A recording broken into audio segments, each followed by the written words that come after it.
सभी स्टूडेंट एक बार लाइव आ जाइए। लक्ष्मी जी नमस्ते, सभी को नमस्ते, सभी को प्रणाम। सारे स्टूडेंट जो है आज लाइव आ जाइए, हमारे पेपर 1 की क्लास शुरू हो गई है और हम मूल्यांकन प्रणाली जो है पढ़ रहे हैं। मूल्यांकन प्रणाली हमारा आखिरी टॉपिक है टीचिंग एप्टीट्यूड का। शिक्षण अभिवृत्ति का आखिरी टॉपिक क्या है? मूल्यांकन प्रणाली। सबसे इम्पोर्टेंट है, परीक्षा में इससे सवाल आ सकते हैं, इसलिए सभी लोग इसे ठीक से समझिए।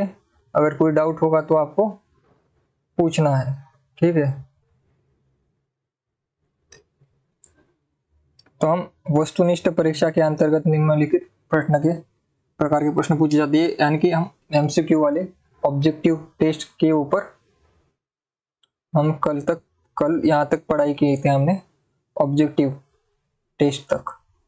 वस्तुनिष्ठ परीक्षा,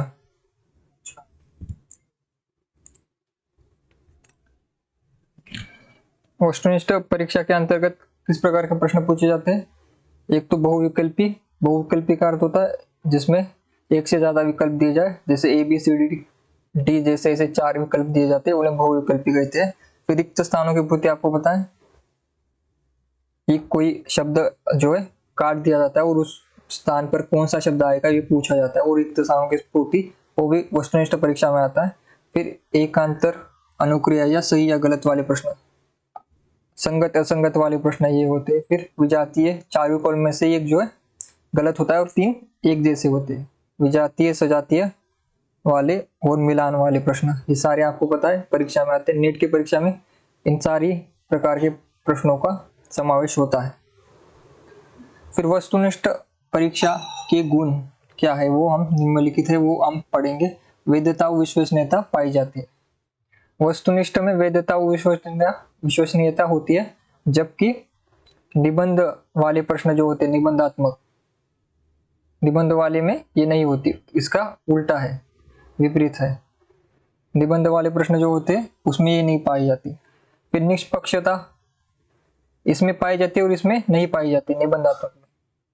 रटने की प्रवृत्ति का विरोध करता है और ये सपोर्ट करता है, यानी कि इसके विपरीत निबंधात्मक होगा। वस्तुनिष्ठ के विपरीत ये है दोनों। इसमें जो गुण है उसमें ये दोष है, निबंध में वो दोष है जिसमें वस्तुनिष्ठ में जो गुण है। विद्यार्थी की मानसिक शक्ति का विकास होता है इससे। व्यक्तिगत विभिन्नताओं को महत्व दिया जाता है। विषय वस्तु के संपूर्ण ज्ञान को महत्व दिया जाता है। तो विद्यार्थी की मानसिक शक्ति का विकास वस्तुनिष्ठ से होता है, क्योंकि उसमें जो है कम समय में ज्यादा प्रश्न पूछे जा सकते हैं। 100 प्रश्न भी हम जो है 2 घंटे में पूछ सकते हैं, ठीक है। लेकिन निबंधात्मक में हम मैक्सिमम जो 2 घंटे में 10 या फिर 20 प्रश्न ही पूछ सकते हैं। इसलिए जो है ज्यादा परीक्षण हम वस्तुनिष्ठ में कर सकते हैं। व्यक्तिगत भिन्नताओं को महत्व दिया जाता है और फिर विषय वस्तु से संपूर्ण ज्ञान को महत्व दिया जाता है, क्योंकि उसमें पॉइंट टू पॉइंट उत्तर देना होता है। अगर आपके पास ज्ञान होगा, उसका उत्तर होगा तो आपका सही होगा। इस पर आप जो निबंध में जैसे आप कुछ भी काल्पनिक बातें थोड़ी जोड़ कर जो लिख सकते हो, निबंधात्मक प्रश्न में थोड़े से इधर उधर की बातें भी लिख सकते हो, लेकिन वैसा ऑप्शन जो है आपको वस्तुनिष्ठ में नहीं मिलता, आपको सही उत्तर ही लिखना पड़ता। फिर वस्तुनिष्ठ परीक्षा के दोष, हमने गुण पढ़ लिया, अभी दोष। अभी निबंधात्मक में जो गुण होते हैं यहाँ पर ये दोष होते हैं, इसके विपरीत है। जैसे कि मैंने पहले भी कहा, अनुमान के आधार पर उत्तर दिए जा सकते हैं, यानी कि गेस, तुक्का लगाना, तुक्का जिसे लगाना हम कहते हैं वही है। एमसीक्यू में तुक्का लग सकता है और उनके सही हो सकते हैं, जबकि क्योंकि ऑप्शन 4 ही होते, ए बी सी और डी। अगर डी उत्तर है सही और तुक्के से विद्यार्थी ने डी लगाया तो उसका परिणाम क्या आएगा कि उसे ये प्रश्न आता है, जबकि उसे आता नहीं है, ठीक है। ये दोष है। फिर विद्यार्थी में नकल करने की प्रवृत्ति को बढ़ावा मिलता है, क्योंकि आपको सिर्फ टिक करना है। अगर आपको प्रश्न का उत्तर अगर देख लिया आपने तो टिक करके जो है निकाल सकते हो। तो नकल करना काफी आसान है, अगर मिल जाए नकल करने के लिए तो आसान होता है। इसमें मौलिकता की क्षमता का विकास न होना, इसमें मौलिकता जो है नहीं होती, क्योंकि इसमें आपको निबंधात्मक उत्तर नहीं लिखना, आपकी तरफ से उत्तर नहीं लिखना, आपको सिर्फ क्लिक करना है, चॉइस करना है ABCD में से कौन सा उत्तर, इसलिए मौलिकता उसमें नहीं है। उत्तर आपके पास पहले से, आपको सिर्फ टिक करना है, इसलिए मौलिकता किसमें नहीं है, वस्तुनिष्ठ में नहीं है, लेकिन है किसमें, निबंध वाले जो प्रश्न होते, थ्योरी वाले जो प्रश्न होते, उसमें मौलिकता आती है क्योंकि आपको खुद से लिखना होता है। फिर भाषा अभिव्यक्ति व लेखन क्षमता का विकास न होना, क्योंकि यहाँ पर आप कुछ एक शब्द भी नहीं लिखते। वस्तुनिष्ठ परीक्षा में आप कोई भी उत्तर नहीं लिखते, कोई भी आप पेन लेकर भी जाने की कोई आवश्यकता नहीं होती। आपको सिर्फ गोले भरने होते या फिर क्लिक करना होता है, कंप्यूटर पर है तो क्लिक करना होता है। तो भाषा की अभिव्यक्ति और लेखन क्षमता जो है, दोनों को हम परख नहीं सकते और इसका विकास भी नहीं होगा अगर हम केवल वस्तुनिष्ठ परीक्षा लेंगे। तो ये सारी जो है इसमें त्रुटियां हैं। ठीक है,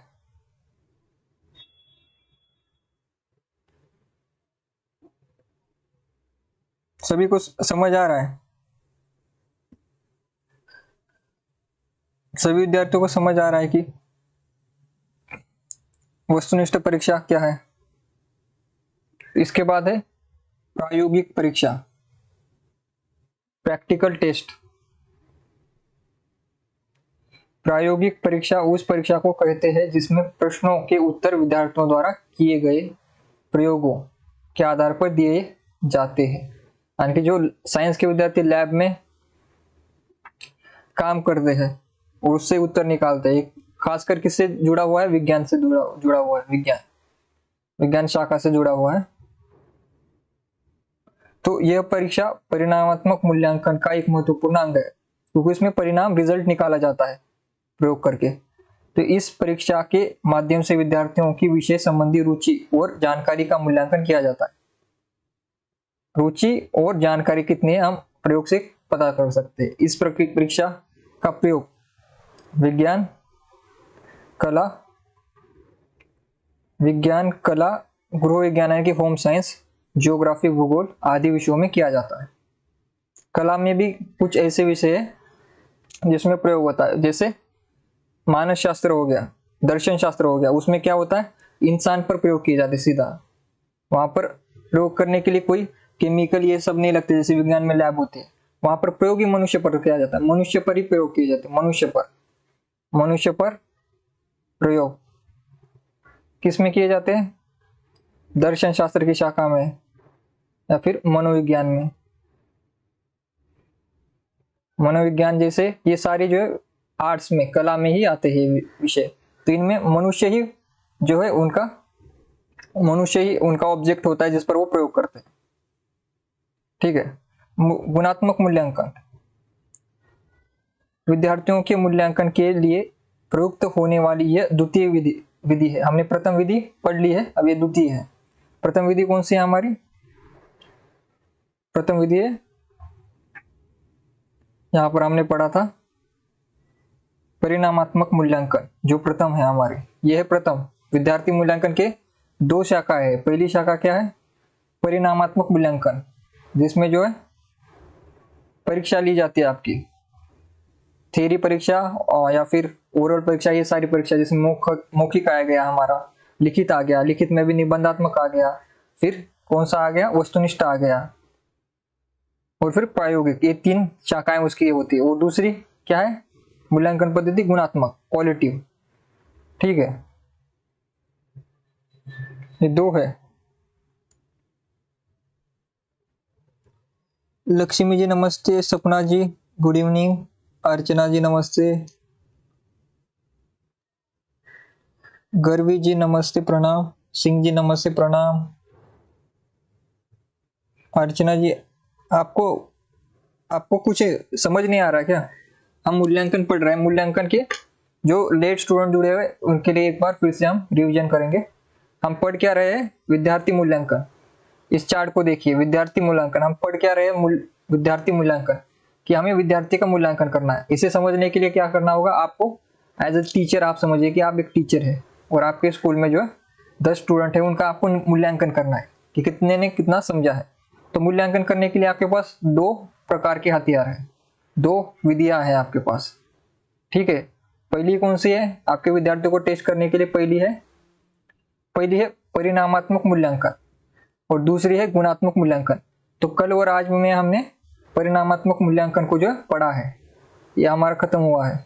इसमें क्या है, परिणामात्मक मूल्यांकन में विद्यार्थी का मूल्यांकन करते समय पहली है उसमें मौखिक परीक्षा यानी कि ओरल टेस्ट जो कि आपकी ली जाती है, ओरल टेस्ट सबको पता है क्या होती है? मौखिक ज्ञान के आपको बोलना होता है। सर प्रश्न पूछते हैं, जैसे मैं अभी आपको प्रश्न पूछूं कि विद्यार्थी मूल्यांकन के कितने प्रकार है, तो ये क्या होगा, मौखिक परीक्षा में आ गया कि मैंने मुख से अपने एक प्रश्न लिया और उसका विद्यार्थी उत्तर देते हैं उत्तर, तो ये क्या है, मौखिक परीक्षा में आएगा। लिखित परीक्षा में क्या आएगा? लिखित परीक्षा में आपको लिखना पड़ता है। इसके कितने प्रकार है? इसके 4 प्रकार है। एक है निबंधात्मक परीक्षा, जिसमें थ्योरी होती है, जिसमें आपको लिखना पड़ता है बड़े बड़े पैराग्राफ्स डालकर, जो आप 25-30 पेज का जो पेपर लिखते हो ईयर टर्म में या फिर सेमेस्टर में, वो निबंधात्मक में आता है। फिर अति लघु उत्तरात्मक परीक्षा क्या होती है, जिसमें आप 40 मार्क का या फिर 50 मार्क के जो छोटे पेपर्स होते हैं, अति लघु में जो है छोटे, इससे भी छोटे 20 मार्क के जो पेपर होते हैं, उसमें क्या है, 1-2 लाइंस में आपको उत्तर लिखना होता है। और लघु में क्या होता है, उससे थोड़े बड़े होते हैं, जिनमें आपको 1-2 पेज का उत्तर लिखना होता है और लगभग 40 मार्क के पेपर होते हैं, लगभग 100 मार्क्स के पेपर होते हैं जो बड़े होते हैं। IAS के एग्जाम में ऐसे पेपर्स होते हैं। और लघु उत्तरात्मक जो है आपके MA के सेमिस्टर में ऐसे पेपर होते हैं, और ये आपके मंथली जो पेपर्स होते हैं स्कूल में क्लासेस में, ये ऐसे होते हैं टेस्ट, छोटे टेस्ट जो कि 20 मार्क के होते हैं, उसमें 1-2 प्रश्न पूछे जाते हैं और आपको 2-3 लाइनों में लिखने होते हैं। और 20 अंतिम क्या है, वस्तुनिष्ठ। वस्तुनिष्ठ जो NTA नेट हमारा परीक्षा लेता है MCQ टाइप में, वो इसके अंतर्गत आते हैं। ठीक है, ये हो गए लिखित परीक्षा के 4 प्रकार। और अंत में एक कौन सा प्रकार है, अंत में प्रायोगिक, यानी कि जिसमें प्रयोग किया जाता है, प्रयोग पर, लैब पर, प्रयोगी, खास करके विज्ञान की शाखा के लिए ये उपयोगी है। आप कभी ना कभी लैब में गए होंगे। विज्ञान के साथ साथ क्या है, गृह विज्ञान, होम साइंस, और साथ ही साथ ज्योग्राफी। आपको पता है ज्योग्राफी में भी जो प्रयोग किए जाते हैं, बहुत से प्रैक्टिकल्स होते हैं उनके, और फील्ड पर जाकर भी वर्क करना पड़ता है भूगोल के विद्यार्थियों को। तो ये सारे जो है इसमें आते हैं। और कला में कौन से भी, कला में जैसे दर्शन शास्त्र विषय, मनोविज्ञान विषय, जिसमें जो है मनुष्यों पर ही प्रयोग किए जाते हैं, तो वो सारे जो इस परीक्षा के अंतर्गत आते हैं। ठीक है, फिर दूसरा पार्ट क्या है मूल्यांकन का, विद्यार्थी का गुणात्मक मूल्यांकन। उसमें जांच सूची, स्तर मापन, अवलोकन, घटना उत्तर और व्यक्ति आदेश, ये सारे अभी आज पढ़ेंगे हम। ठीक है, अभी इसे पढ़ना है हमें। अभी किसी को कोई डाउट है? अभी किसी विद्यार्थी को डाउट है? यहाँ पर एक बार देखिए, परिणामात्मक मूल्यांकन में क्या है, मौखिक परीक्षा। मौखिक परीक्षा सबको पता है, और इसकी शुरुआत किसने की है, लोकप्रिय किसने बनाया इसे, सुकरात ने। सुकरात किसके गुरु थे? सुकरात प्लेटो के गुरु थे। सुकरात के शिष्य कौन बने, प्लेटो। और प्लेटो के शिष्य कौन बने, अरस्तु। अरस्तु, और अरस्तु के शिष्य कौन है, सिकंदर।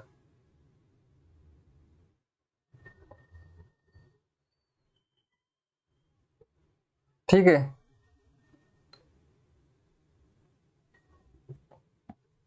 और ये प्रणाली हमारी वैदिक काल से ही चल रही है। जो गुरुकुल परंपरा हमारी चलती थी ऋषि मुनियों की, गुरुकुल में जो इसी प्रकार से परीक्षा ली जाती थी, शास्त्रार्थ जिसे कहा जाता है, शास्त्रार्थ किया जाता था, ये सब कुछ मौखिक में आता है। लिखित आपको पता है, लिखित परीक्षा देकर आपने MA पास किया है, आपने BA पास किया है, आपने 10th पास किया है लिखित परीक्षा में। उसमें किस प्रकार की परीक्षा होती है हमारी 10th बोर्ड की किस प्रकार की होती है, 10th बोर्ड की, 11th बोर्ड की कैसी परीक्षा होती है हमारी, निबंधात्मक परीक्षा होती है, ऐसे टेस्ट होता है।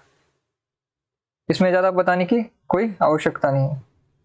तो इसके गुण आपको पता है, मौलिकता का विकास, क्योंकि आपको खुद को लिखना होता है उसमें, खुद के शब्दों में, इसलिए मौलिकता का विकास होता है। यही MCQ टाइप वाला वस्तुनिष्ठ में जो है, यही इसका विकास नहीं होता। इसके विरुद्ध क्या है, वस्तुनिष्ठ। वस्तुनिष्ठ जो है, वस्तुनिष्ठ वाला जो है इसके विरुद्ध है। ठीक है,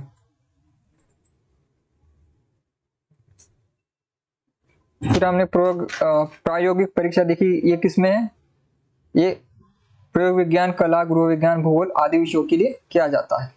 इसमें रुचि और जानकारी का मूल्यांकन किया जा सकता है। परिणामात्मक मूल्यांकन इसका एक अंग है। ठीक है, इसके बाद हम दूसरा टॉपिक पढ़ रहे हैं विद्यार्थी मूल्यांकन में, दूसरा है गुणात्मक, दूसरा प्रकार है गुणात्मक।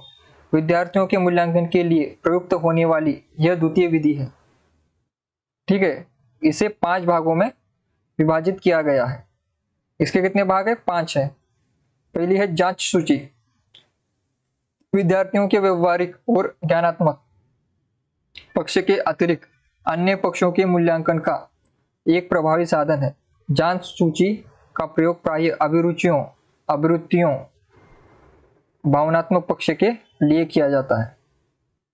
जांच सूची में क्या है, आपका ज्ञानात्मक विकास हो रहा है, व्यवहारात्मक विकास हो रहा है, यानी कि प्रैक्टिकल भी आपका डेवलपमेंट हो रहा है और नॉलेज का भी डेवलपमेंट हो रहा है। लेकिन इसके अलावा भी जो शिक्षा में बाकी भी आपका विकास करना है, जैसे आपकी रुचि का विकास करना है, जैसे आपकी रुचि खेल में है, जैसे आपकी रुचि खेल में है तो आपके खेल की रुचि बनी रहे, इसके लिए भी शिक्षक कार्य करता है। शिक्षक केवल पाठ्यक्रम को पूरा नहीं करता, शिक्षक आपका सर्वांगीण विकास करता है। सर्वांगीण विकास करना शिक्षा का उद्देश्य है और वही उद्देश्य पूर्ण करने के लिए शिक्षक होता है।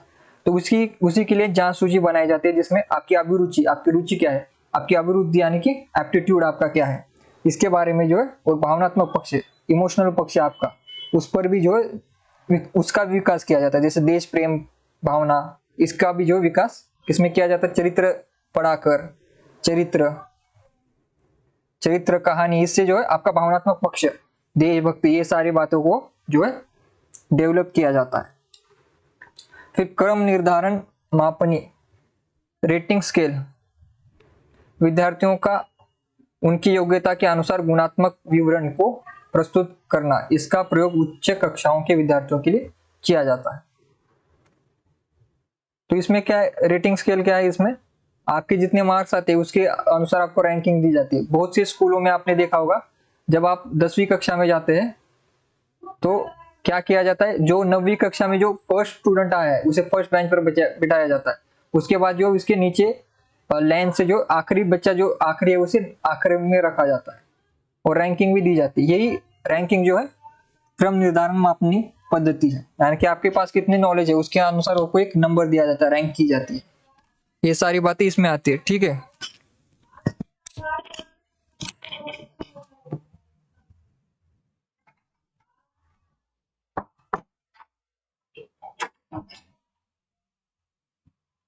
तो ये सारी बातें इसमें आती हैं। इसके बाद क्या है, अवलोकन।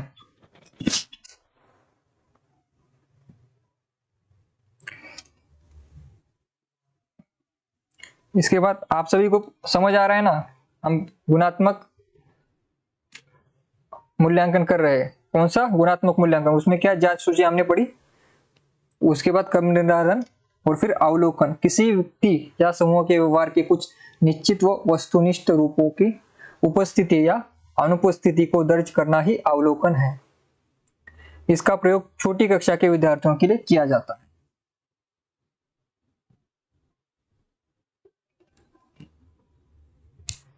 तो अवलोकन में क्या है कि विद्यार्थी या समूह आपकी कक्षा में जो है,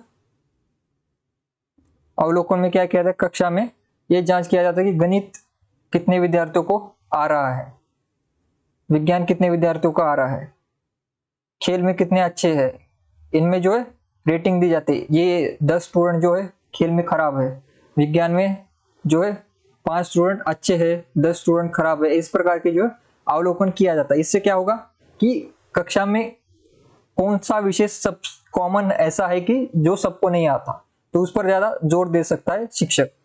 तो इसलिए अवलोकन किया जाता है, यानी कि जांच करना कि विद्यार्थियों में कौन से विषय में कितनी रुचि है, कितने विद्यार्थी किस विषय में कच्चे हैं, कितने विद्यार्थी किस विषय में होशियार है, ये सारी बातें अवलोकन में की जाती है। उसमें क्या है, एक तो सामूहिक यानी कि पूरी कक्षा की ली जाती है, या फिर व्यक्तिगत एक व्यक्ति की यानी कि एक स्टूडेंट की ली जाती है कि उसमें सारे विषयों में कौन सी उसकी रुचि और कुछ में रुचि नहीं है, उसके अनुसार उसे पढ़ाया जाता है। फिर घटनात्मक वृत्त, विद्यार्थियों के जीवन की सार्थक घटनाओं का वर्णन व विवरण, इसे विद्यार्थियों से संबंधित वास्तविक रिकॉर्ड भी कहते हैं।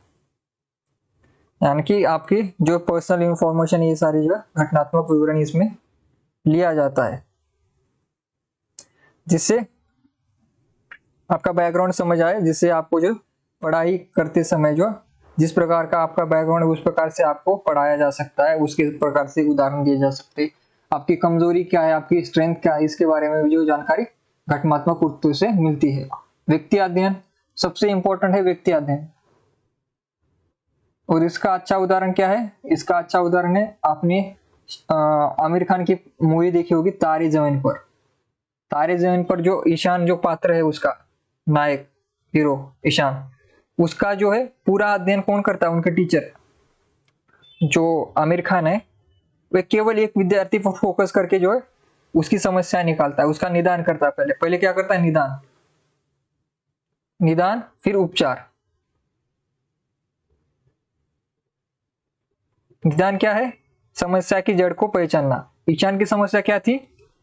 उसको पढ़ने लिखने में जो गलतियां होती थी, पढ़ने लिखने में मुश्किल होती थी। ठीक है, तो ये निदानात्मक कार्य उसके टीचर ने किया, फिर उसका उपचार किया। उसे जैसे कि आपने फिल्म में देखा होगा, मिट्टी का बड़ा सा ये लेता था वो बर्तन या फिर कुछ, और उसमें जो है उसका हाथ पकड़कर जो है उसे ABCD अ आई जो है लिखवाता था, जिससे जो है उसकी अक्षर पहचान हो पाए। तो ये सारे काम जो व्यक्ति अध्ययन में किए जाते हैं, यानी कि पर्टिकुलर एक स्टूडेंट को लेकर उसका पूरा जो है अध्ययन किया जाता है कि उसकी क्या समस्या है और उसे क्या आता है, मतलब उसकी कमियां क्या है और खूबियां क्या है, दोनों ही बातों को जानकारी लेकर जो है उसका विकास करना व्यक्ति अध्ययन में आता है। इसकी एक व्याख्या हम पढ़ लेते हैं पहले। इसमें किसी व्यक्ति, संस्था अथवा समुदाय के सर्वांगीण अध्ययन का विश्लेषण किया जाता है। इस अध्ययन में शिक्षक की भूमिका विद्यार्थियों को समस्या से परिचित कराना होता है। इसके अंतर्गत पहला क्या है? मूल्यांकन व उपचार एवं निदान दोनों प्रक्रिया सम्मिलित है। तो आपने तारे जमीन पर देखा है ना पूरा मूवी, तो उसमें जो काम किया था वो सर ने ईशान के लिए, वही व्यक्ति अध्ययन में आएगा, और वही उन्होंने पहले क्या किया? निदान निकाला, फिर उसका उपचार कर दिया, ये इसमें आएगा। फिर समस्याओं के कारण को ज्ञात करना, समस्याओं के कारण को ज्ञात करना यानी कि निदान करना, और उसे दूर करना यानी कि उपचार करना। छोटी कक्षाओं के विद्यार्थियों पर इस मूल्यांकन विधि का अधिक प्रयोग किया जाता है, क्योंकि छोटी कक्षाओं के विद्यार्थी जो है उन्होंने अभी अभी पढ़ाई शुरू की है, तो उनके बहुत से बेसिक फॉर्मूले जो है ठीक नहीं होते, बेसिक फंडामेंटल जो होते हैं उनके ठीक नहीं होते। बहुत से ऐसे स्टूडेंट पीछे रह जाते थे जिनको अच्छी कक्षा नहीं मिली और जिन्होंने पढ़ाई लिखाई ठीक से नहीं की। तो जैसे कि आपने देखा, जब कोरोना काल में 2 साल हमारे स्कूल बंद थे, तो ऐसे बहुत से स्टूडेंट है जो पहली कक्षा में थे जब कोरोना लॉकडाउन हुआ, और अभी जब कोरोना लॉकडाउन निकल गया तो सीधे तीसरी कक्षा में चले गए, और पहली कक्षा और दूसरी कक्षा में उन्होंने जो ABCD नहीं सीखी या फिर अ आई जो है नहीं सीखी। तो अभी तीसरी कक्षा में विद्यार्थी है, लेकिन उनको पढ़ना लिखना नहीं आता, हिंदी पढ़ना लिखना नहीं आता उनको, उनकी मातृभाषा ही पढ़ना लिखना उन्हें नहीं आता, क्योंकि जो फर्स्ट कक्षा में जब वो गए थे तभी लॉकडाउन लग गया, और लॉकडाउन पड़ा तो वो तीसरी कक्षा में चले गए थे ऑटोमेटिकली, क्योंकि सरकार तो पास करती है चाहे आपको आता हो ना आता हो। तो जो तीसरी कक्षा की क्लास होती है उसमें क्लास क्या है? सीधा सीधा पढ़ाया जाता है, उसमें ये आपको जो बेसिक नॉलेज नहीं दी जाती। लेकिन अभी ये एक बैच निकली है अभी, जो कोरोना की जो बैच है, तो भारत में ऐसे बहुत से राज्य है जहां पर तीसरी चौथी कक्षा के विद्यार्थी जिनको पढ़ना लिखना नहीं आता, अभी तीसरी के कुछ तो 5वीं के कक्षा के विद्यार्थी जिनको हिंदी छोटे छोटे शब्द भी उनको पढ़ना नहीं आता, क्योंकि लॉकडाउन लग गया था, उनको किसी ने पढ़ाया नहीं। तो ऐसे विद्यार्थियों के लिए क्या है? व्यक्ति अध्ययन करना पड़ता है। अगर वही विद्यार्थियों का अगर 5वीं कक्षा में आकर अच्छे टीचर नहीं मिले तो लाइफ टाइम वो जो है हिंदी भी जो उनकी मातृभाषा है वो भी ठीक से नहीं पढ़ पाएंगे, और वो जो है आगे चलकर शिक्षा को छोड़ देंगे। ठीक है, तो यहाँ पर ऐसे विद्यार्थियों के लिए खास ध्यान दिया जाता है, और ये अगर उनको पढ़ाया जाए अलग से तो वो किस में आएगा? गुणात्मक में आएगा, गुणात्मक मूल्यांकन में आएगा। ठीक है, तो गुणात्मक मूल्यांकन यहाँ पर खत्म हुआ। इसके बाद है शिक्षक मूल्यांकन। केवल विद्यार्थी का नहीं, शिक्षक का भी मूल्यांकन किया जाता है। अभी गुणात्मक में किसी को कोई डाउट तो नहीं है? हमने 2 पार्ट पढ़े, ठीक है। यहाँ पर हमारा चार्ट है, ये पूरा चार्ट हमने पढ़ लिया है, इसमें कोई डाउट नहीं है, क्योंकि ये सब इजी है, इतना मुश्किल है नहीं। अगर किसी को डाउट हो तो हम फिर से पढ़ा देंगे, लेकिन इसमें ज्यादा सोच विचार करने की कोई आवश्यकता नहीं, क्योंकि आप सभी MA तक जो है पढ़ चुके हैं, तो ये सारी बातें आपने पहले ही देख ली है। तो मूल्यांकन के 2 प्रकार आपको याद रखना है, परिणामात्मक और गुणात्मक। ठीक है, तो हम आगे बढ़ेंगे। आगे शिक्षक मूल्यांकन।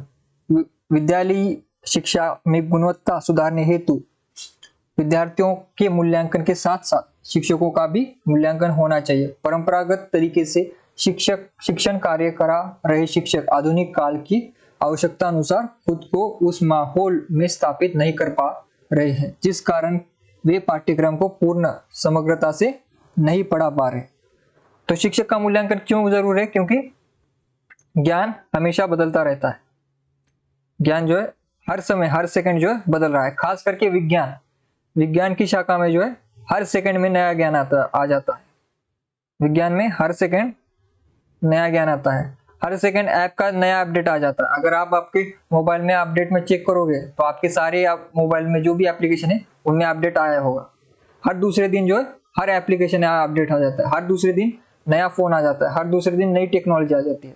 तो विज्ञान में तो ये काफी तेजी से चल रहा है, विज्ञान सबसे तेजी से चल रहा है। तो अगर विज्ञान का शिक्षक है तो उसको तो काफी ज्यादा अपडेटेड रहना पड़ता है। कला का जो है शिक्षक जो है थोड़ा जो है परंपरागत पढ़ाई कराता है, जो पहले से ही है वो पढ़ाता है। लेकिन क्या है, अभी ऑनलाइन का जमाना आने से जो है स्कूल में भी ऑफलाइन टीचिंग में भी जो है आजकल डिजिटल बोर्ड आ गए हैं। सारे बड़े स्कूलों में जो है डिजिटल बोर्ड आ गए हैं। तो अभी जो ब्लैक बोर्ड अगर आप ऑफलाइन अगर आप प्रोफेसर बन जाओगे, टीचर बन जाओगे कहीं पर, तो आपको वहां पर ब्लैक बोर्ड नहीं मिलेगा। जैसे कि आप जाओगे वहां पर और सोचा कि ब्लैक बोर्ड पर हम पढ़ा देंगे, लेकिन वहां पर स्कूल में गए तो देखा क्या, वहां पर तो ब्लैक बोर्ड लगा ही नहीं है, ग्रीन बोर्ड लगा ही नहीं है, व्हाइट बोर्ड लगा ही नहीं है, लगा क्या है सीधा का सीधा डिजिटल बोर्ड। तो वहां पर आप गए तो उसे आपको ऑन करना ही नहीं आ रहा। सामने सारे 60 स्टूडेंट जो है आपके बैठे हुए हैं और आपको जो है डिजिटल बोर्ड ऑन ही करना नहीं आ रहा। उसके बाद आपको कंप्यूटर चलाना नहीं आता, फिर उस पर तो आपको ऑनलाइन पढ़ाना पड़ेगा। तो ये सारे जो है बातें सिखाने के लिए टीचर की हर साल लगभग साल में 2 बार मीटिंग्स होती है, उनको प्रशिक्षण दिया जाता है, ट्रेनिंग दी जाती है। अभी सारे जो भी इंडिया में टीचर है सभी को ये ऑनलाइन टीचिंग का जो है कोरोना काल के बाद जो है ट्रेनिंग दी गई है हर स्कूल के हर टीचर को। अगर आपके घर में कोई टीचर होगा तो आपको पता होगा कि आपके पिताजी माताजी जो भी टीचर होंगे उनको बुलाया गया था लगभग 2-3 दिनों की वर्कशॉप में, वहां पर उनको ऑनलाइन पद्धति में कैसे काम करना है ये सारी बातें वहां पर सिखाई गई होगी। तो इस प्रकार से जो है टीचर को भी हर साल में लगभग 2-3 बार जो बुलाया जाता है, उनकी जो है 1-2 हफ्ते की ट्रेनिंग होती है जिनमें उनको नया ज्ञान सिखाया जाता है, नई नॉलेज दी जाती है। और एक मीटिंग तो ये भी हुई थी हमारे थोड़े दिनों पहले, जो 2020 में जो हमारी एजुकेशन पॉलिसी चेंज हुई थी, उस पर भी जो नई पॉलिसी आ गई और नई बातें आ गई वो भी जो शिक्षकों को पता होनी चाहिए। उस पर भी जो है वर्कशॉप होती रहती है, टीचर्स की हमेशा होती रहती है। एक तो राज्य सरकार लेती है, दूसरी जो है केंद्र सरकार। दोनों सरकारें मिलकर जो भी उनकी बॉडीज है यूजीसी और ये केंद्रीय विद्यालय की, इन सभी द्वारा जो है ट्रेनिंग्स कराई जाती है। क्यों कराई जाती है? क्योंकि नॉलेज जो है हर समय बदल रहा है। तो जिस प्रकार से टेक्नोलॉजी बदल रही है, जिस प्रकार से ज्ञान आगे बढ़ता जा रहा है, उसी प्रकार से शिक्षक को भी जो उसके साथ अप टू डेट रहना पड़ता है। इसलिए शिक्षक का मूल्यांकन किया जाता है। शिक्षक मूल्यांकन के उद्देश्य क्या है? शिक्षक को शिक्षण कार्य के प्रति गंभीर व निष्ठावान बनाना। गंभीर व निष्ठावान बनाना यह है उद्देश्य। दूसरा उद्देश्य क्या है? शिक्षकों द्वारा प्रयुक्त नई विधियों व प्रयोगों को प्रोत्साहन देना। नई विधियां क्या है? जैसे कि हमने टीचिंग एड्स पढ़े, शिक्षक सहायक सामग्रियां। आज से 10 साल पहले जो शिक्षक सहायक सामग्रियां थी, आज उनमें से एक भी सहायक सामग्री का प्रयोग होता नहीं। 10 साल पहले हम ब्लैक बोर्ड यूज करते थे, लेकिन आज किसी भी स्कूल में ब्लैक बोर्ड आपको लगभग नहीं दिखाई जाए। अगर किसी स्कूल में है तो वो स्कूल काफी पिछड़ा होगा, लेकिन अगर कोई भी अच्छा स्कूल है, रेप्यूटेड स्कूल है, तो वहां पर आपने किसी भी रेप्यूटेड स्कूल में आपने black board, green board, white board देखा नहीं होगा आज के जमाने में। आज के जमाने में टीचिंग एड्स सहायक सामग्रियां पूरी तरह से बदल गई है। तो उन सही नई विधियों को, नई सामग्रियों को सीखने के लिए जो है मूल्यांकन किया जाता है। फिर शिक्षकों के गुणों में सुधार, क्षेत्रों को और विस्तृत करना। एक तो टीचर को बार बार पढ़ाया जाता है और खास से खास जो टीचर को रिसर्च के लिए भी प्रोत्साहन दिया जाता है। उनके लिए अलग से उनको 1-2 साल की छुट्टी भी दी जाती है, कभी कभी 6 महीने की छुट्टी दी जाती है कि आप जाओ और पढ़ो, रिसर्च करो, नए पेपर पब्लिश करो और अपना ज्ञान बढ़ाओ, और फिर 6 महीने बाद वापस आकर स्टूडेंट को अच्छे से पढ़ाओ, ठीक है। तो शिक्षकों के गुणों में सुधार और क्षेत्रों को विस्तृत करना। क्षेत्रों के यानी कि ज्ञान क्षेत्र, क्षेत्र यानी कि उनको कोई इलाका नहीं दिया गया कि आज से आप जो है लखनऊ के राजा बन गए, ऐसा क्षेत्र नहीं है ये, ज्ञान क्षेत्र है, ठीक है। ज्ञान क्षेत्रों का विकास करना। और गुणों में जैसे कि आपको पता है पहले जिस प्रकार से पढ़ाया जाता, मार मार कर पढ़ाया जाता था, लेकिन आज अभी टीचर को, सारे टीचर्स को आदेश दिया गया कि आप स्टूडेंट को कभी मार नहीं सकते, या फिर जो असभ्य भाषा में आप बात नहीं कर सकते। ये सारे जो है अपडेट्स जो है शिक्षकों में लाए गए हैं। इसलिए आप आजकल के टीचर को नहीं देख सकते कि वो किसी स्टूडेंट को पकड़ पकड़ कर मार रहा है, पीट रहा है। तो ये सारे जो गुणों में वर्तन है, उनके बर्ताव में, चरित्रों में बदलाव लाना, उनकी भाषा में बदलाव लाना, उनके ज्ञान में बदलाव लाना, ये सभी जो है इसके उद्देश्य है, ठीक है। जिस प्रकार स्टूडेंट भी पढ़ता है उसी प्रकार टीचर भी पढ़ता है। क्योंकि मैंने आपको पहली कक्षा में भी बताया था कि शिक्षक हमेशा एक विद्यार्थी होता है, शिक्षक आजीवन विद्यार्थी होता है। विद्यार्थी से बड़ा विद्यार्थी कौन होता है? विद्यार्थी से बड़ा विद्यार्थी शिक्षक होता है। शिक्षक विद्यार्थी से ज्यादा पढ़ता है, उसे दुगना पढ़ना पड़ता है, क्योंकि उसे विद्यार्थियों को पढ़ाना है, खुद भी पढ़ना है, विद्यार्थियों को भी पढ़ाना है, इसलिए उसे ज्यादा पढ़ना पड़ता है। शिक्षक मूल्यांकन के आधार पर, शिक्षक मूल्यांकन के आधार क्या है?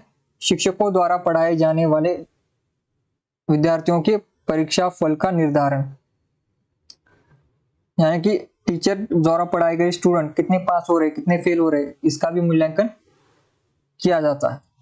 फिर स्वयं क्रम निर्धारण, विद्यार्थियों द्वारा शिक्षक के कार्यक्रम निर्धारण, और साथ ही शिक्षकों द्वारा मूल्यांकन क्रम निर्धारण, यानी कि साथ ही शिक्षक विद्यार्थी द्वारा मूल्यांकन, ये सारे मूल्यांकन जो शिक्षक की किए जाते हैं, किस प्रकार से शिक्षक पढ़ा रहा है। दूसरे टीचर से भी फीडबैक लिया जाता है, विद्यार्थियों से फीडबैक लिया जाता है, और उनका रिजल्ट देखा जाता है, विद्यार्थी की रिजल्ट पॉजिटिव है या नेगेटिव। फिर निरीक्षकों द्वारा मूल्यांकन, निरीक्षक आपको पता है हर साल आते रहते हैं स्कूल में। एक कमेटी है नैक, सबको पता है नैक, जो कि रैंकिंग देती है। नैक सबको पता है, हर साल आपके स्कूल कॉलेज में आती है, यूनिवर्सिटीज में आते हैं, और उस हिसाब से जो है रैंक मिलती है,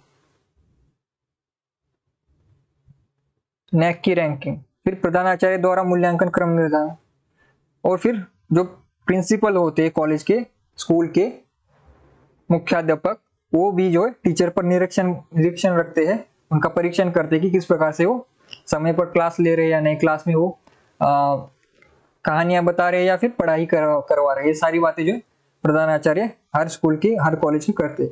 फिर शिक्षा बोर्ड द्वारा मूल्यांकन, फिर जो शिक्षा बोर्ड होती है, जैसे महाराष्ट्र की अपनी अलग शिक्षा बोर्ड है, यूपी की अपनी अलग शिक्षा बोर्ड होती है। इस समुदाय द्वारा मूल्यांकन क्रम निर्धारण, ये सारी बातें इसके अंतर्गत आती है। व्हाइट बोर्ड भी आप लक्ष्मी जी, अगर आप बड़े स्कूल में जाओगे, अच्छे स्कूल में, तो व्हाइट बोर्ड भी नहीं है, अभी डिजिटल बोर्ड आ गए हैं सभी बड़े स्कूलों में। तो बहुत से राज्य है जो पिछड़े हैं अभी शिक्षा में, तो वहां पर आपको व्हाइट बोर्ड, ग्रीन बोर्ड दिखाई देंगे। लेकिन आप अगर इस साइड आओगे, महाराष्ट्र, गुजरात, कर्नाटक, इस साइड जो कि काफी विकसित राज्य है, वहां पर जो है अभी डिजिटल बोर्ड, ऑनलाइन टीचिंग, ये सारे जो है सारी बातें आ गई। कंप्यूटर पर पढ़ाना, ये सारी टेक्नोलॉजी, कोडिंग पढ़ाना, ये सारी बातें जो छोटे छोटे बच्चों के लिए आ गई।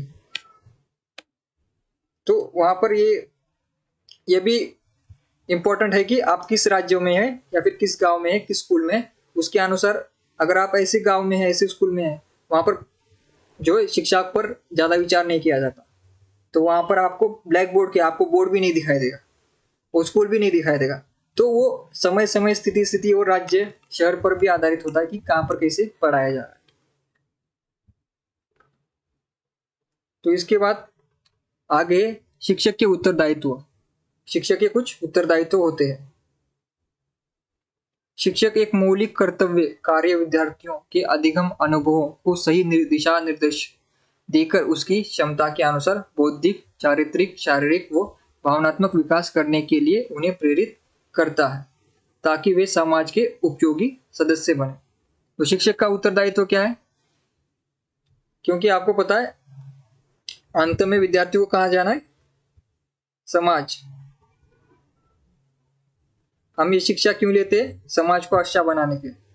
शिक्षा का अंतिम उद्देश्य क्या है? समाज को बेहतर बनाना, समाज के लिए ऐसे विद्यार्थी तैयार करना, ऐसे व्यक्ति, ऐसे छात्र तैयार करना जो समाज की सेवा करे। कैसे करेंगे? डॉक्टर बनकर करेंगे, वकील बनकर करेंगे। क्योंकि आज जो डॉक्टर है वो कितने दिन रहेगा? 40 साल, उसके बाद तो मर जाएगा ना। वकील ये मर जाएगा, उसके बाद दूसरे वकील को उसकी जगह लेनी पड़ेगी। तो इसलिए शिक्षा व्यवस्था की व्यवस्था बनी रहे, न्याय देने के लिए वकील और जज होने चाहिए। क्योंकि जो जज आज है वो अमर तो नहीं है, उसकी जगह पर किसी दूसरे को बैठना पड़ेगा। आज जो डॉक्टर है उसकी जगह पर किसी दूसरे को बैठना पड़ेगा। आज जो शिक्षक है उसकी जगह पर दूसरे शिक्षक को आकर बैठना पड़ेगा, क्योंकि वो अमर नहीं है। और दूसरी तरफ जनसंख्या बढ़ती जा रही है, उन जनसंख्या को संभालने के लिए नेता भी चाहिए। नेता भी कहाँ से मिलता है? यहीं से मिलता है। पॉलिटिकल साइंस सब्जेक्ट कला शाखा में है। तो ये सब कुछ बातें जो है करना है। अंतिम क्या है कि आज के विद्यार्थी कल जाकर ये सारे पद संभालने वाले, कोई डॉक्टर बनेगा, कोई इंजीनियर बनेगा, कोई शिक्षक बनेगा, कोई जज बनेगा, कोई पुलिस बनेगा।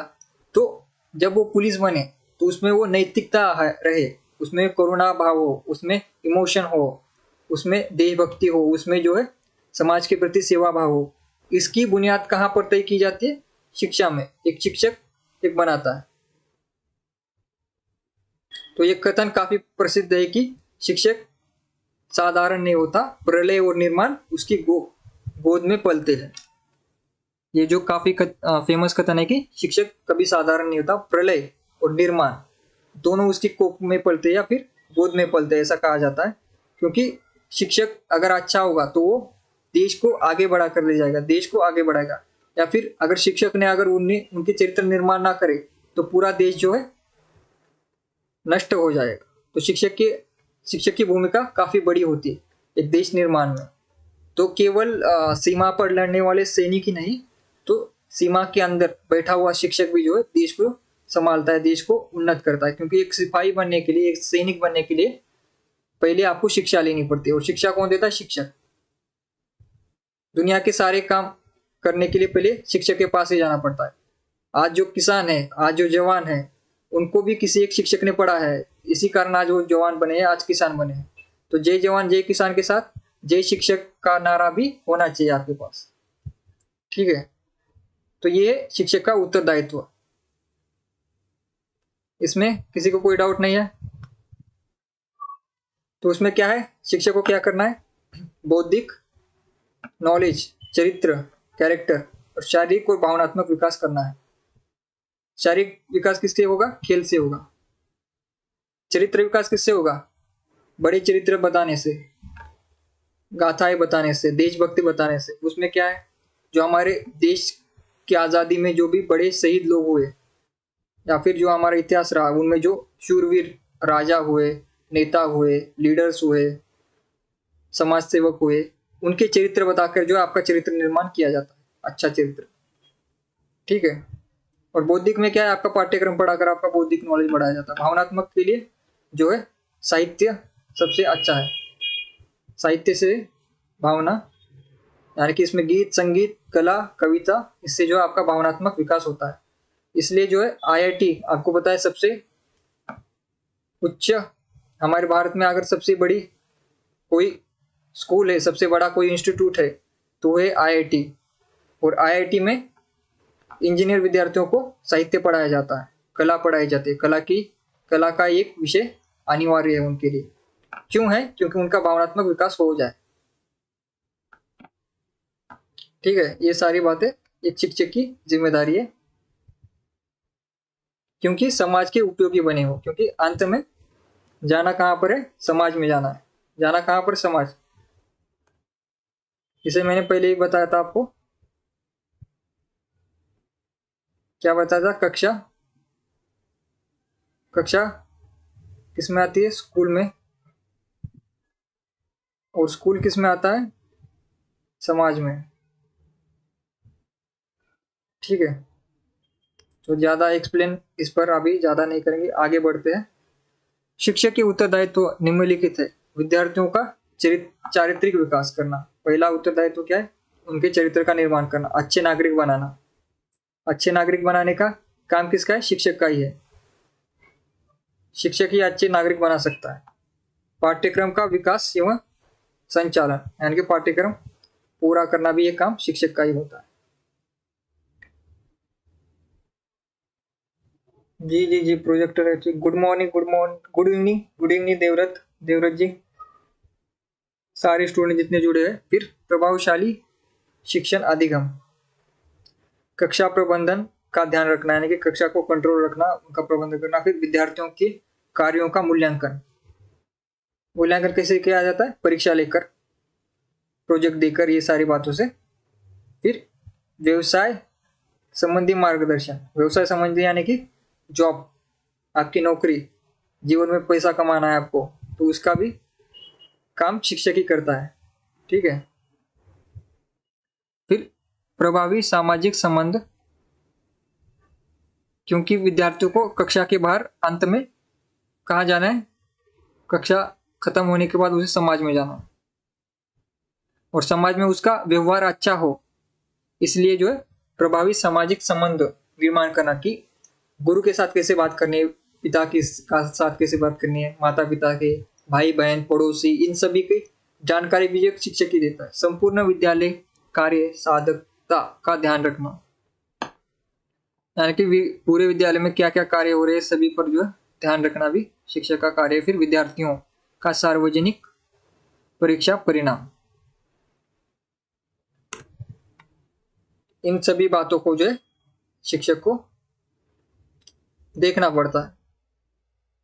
तो इसमें किसी को कोई डाउट तो नहीं है शिक्षक के मूल्यांकन में? आज जितना हमने पढ़ा है इसमें सभी को कोई डाउट नहीं है? एक बार सारे स्टूडेंट कमेंट कीजिए। हमने मूल्यांकन पढ़ा है, परिणामात्मक मूल्यांकन, गुणात्मक मूल्यांकन, और फिर इसके बाद शिक्षक का मूल्यांकन पढ़ा है। तीसरा टॉपिक क्या है? विद्यार्थी मूल्यांकन के बाद शिक्षक मूल्यांकन पढ़ा है हमने।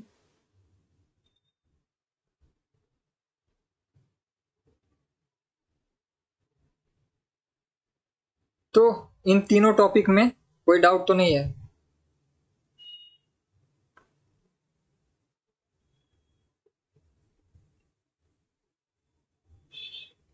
सारे विद्यार्थी एक बार कमेंट कीजिए, कोई डाउट तो नहीं है किसी को?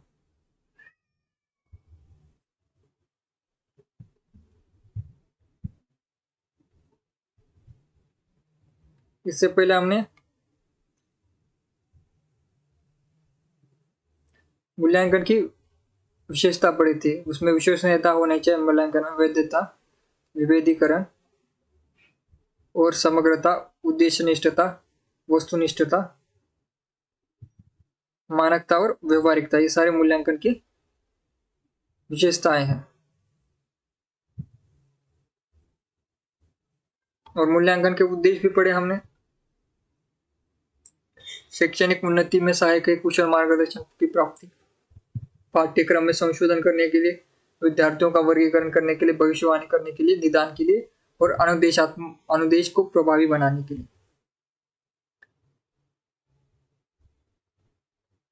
और उससे पहले हमने मूल्यांकन प्रक्रिया के सोपान पढ़े हैं। और फिर मूल्यांकन प्रक्रिया का महत्व, उसमें सतत प्रक्रिया व्यापक प्रक्रिया है। मूल्यांकन की एक बात मैंने आपको बताई थी कि मूल्यांकन एक सतत प्रक्रिया है, ये इंपॉर्टेंट है, इसको आपने नोट डाउन किया है।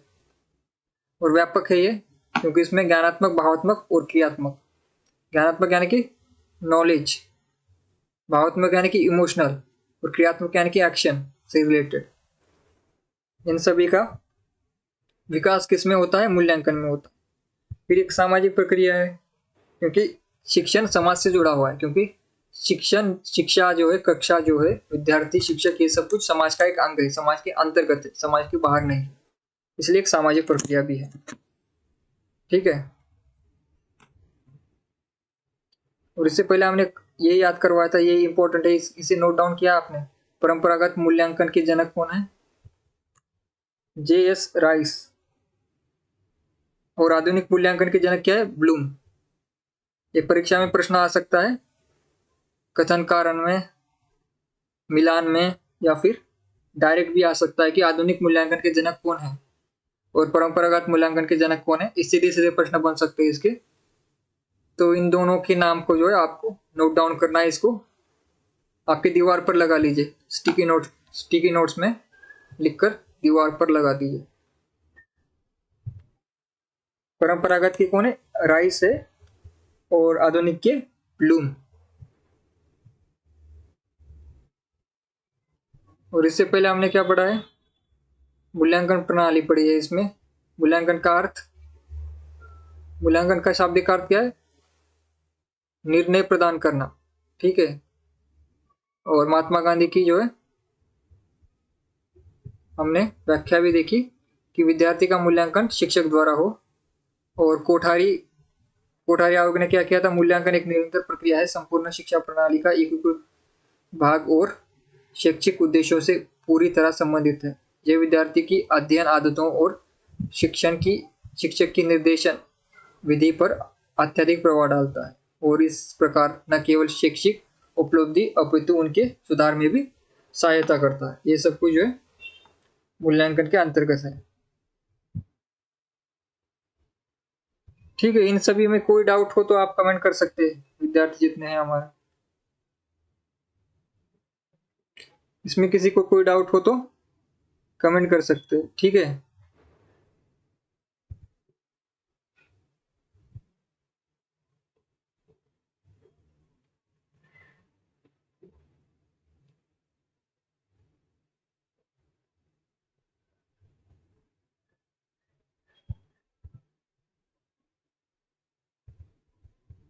तो मूल्यांकन जो है इसका जो हो चुका है, हमारे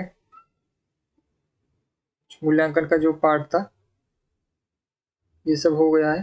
और मूल्यांकन के शिक्षक मूल्यांकन के आधार भी इसे भी जो है हो चुका है। या इसमें क्या है? शिक्षकों द्वारा पढ़ाए जाने वाले विद्यार्थियों की परीक्षा फल यानी कि रिजल्ट, गुणफल को निर्धारण करना, स्वयं क्रम निर्धारण करना, किस प्रकार से क्या पढ़ाया जाएगा, सिलेबस का इसका क्रम निर्धारण करना, विद्यार्थियों द्वारा शिक्षक के कार्यक्रम का निर्धारण, यानी कि विद्यार्थी डिसाइड करेंगे कि शिक्षक को क्या पढ़ाना है, कैसे पढ़ाना है, क्योंकि विद्यार्थी केंद्रित शिक्षा पद्धति है हमारे। फिर साथी शिक्षकों द्वारा मूल्यांकन, एक शिक्षक का उनके साथी जो भी और दूसरे शिक्षक है वो भी मूल्यांकन करते हैं किस प्रकार से ये शिक्षक पढ़ा रहा है। फिर निरीक्षक जो कि हर साल आपके स्कूल कॉलेज में आते हैं, जैसे नैक है,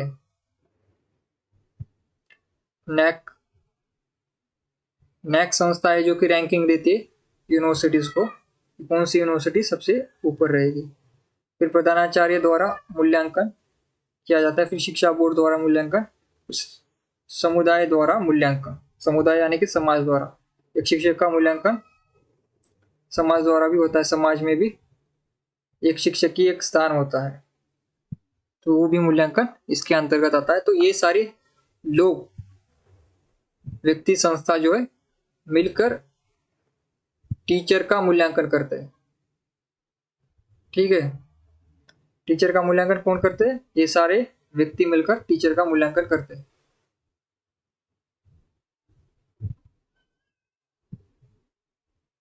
इसमें किसी को कोई डाउट नहीं है?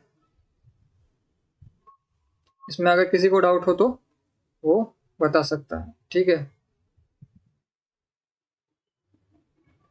तो आज की क्लास हम यहीं पर समाप्त करेंगे।